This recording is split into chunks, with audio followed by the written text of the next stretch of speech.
बारिश की हल्की हल्की बूंदें गिर रही थी। सुबह के 5 बजे थे। पूरा गांव अभी सो रहा था, लेकिन एक छोटी सी झोपड़ी में एक माँ जाग चुकी थी। उसका नाम सावित्री था। उम्र 55 साल के आसपास थी। चेहरे पर झुर्रियां थी, लेकिन आंखों में अपने बेटे के लिए अनगिनत सपने थे। वह रोज की तरह चूल्हा जलाती, 2 सूखी रोटियां बनाती और फिर दूसरों के खेतों में मजदूरी करने के लिए निकल जाती थी। उसका बेटा राहुल शहर में कॉलेज में पढ़ता था। माँ ने अपनी हर इच्छा का गला घोटकर उसे पढ़ाया था। उसने कभी बेटे को यह महसूस नहीं होने दिया कि घर में गरीबी है। एक दिन राहुल छुट्टियों में घर आया। उसने देखा कि माँ हमेशा की तरह मुस्कुराकर उससे मिली, लेकिन इस बार उसकी नजर पहली बार माँ के हाथों पर गई। वे हाथ पूरी तरह फटे हुए थे। हथेली में गहरे गहरे चीरे थे। उंगलियों की चमड़ी जगह जगह से उतर चुकी थी। पुराने घावों के निशान साफ दिखाई दे रहे थे। राहुल ने माँ का हाथ अपने हाथ में लिया और पूछा, माँ ये क्या है?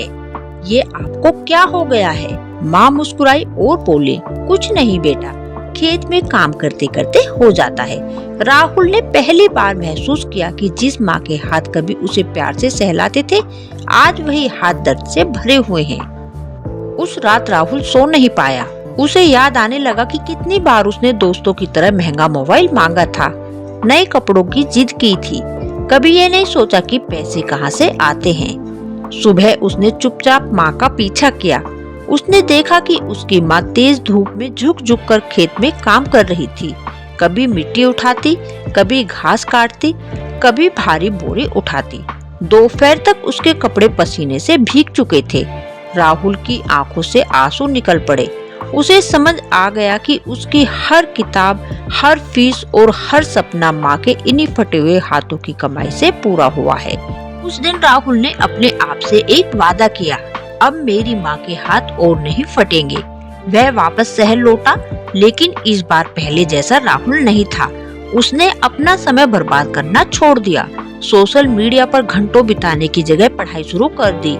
जहाँ पहले वह बहाने बनाता था, अब हर दिन खुद को बेहतर बनाने में लग गया। कॉलेज के बाद उसने पार्ट टाइम काम भी शुरू कर दिया। रात को देर तक पढ़ता और सुबह जल्दी उठ जाता। दोस्त घूमने बुलाते तो वह मना कर देता। लोग उसका मजाक उड़ाते और कहते, इतनी मेहनत करके क्या मिलेगा?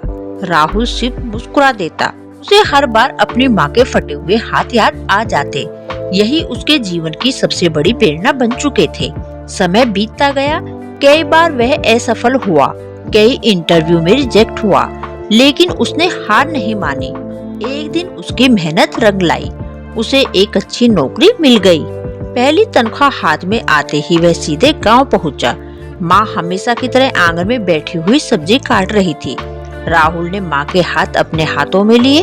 इस बार उन हाथों में वही पुराने निशान थे, लेकिन बेटे की आंखों में गर्व था।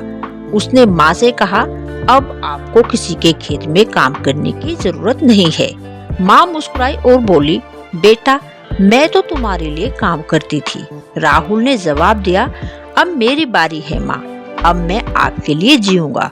उसने माँ के लिए नए कपड़े खरीदे, इलाज करवाया और एक छोटा सा पक्का घर बनवाया। जिस माँ ने पूरी जिंदगी अपने हाथों की परवाह नहीं की, आज वही हाथ आराम से थे।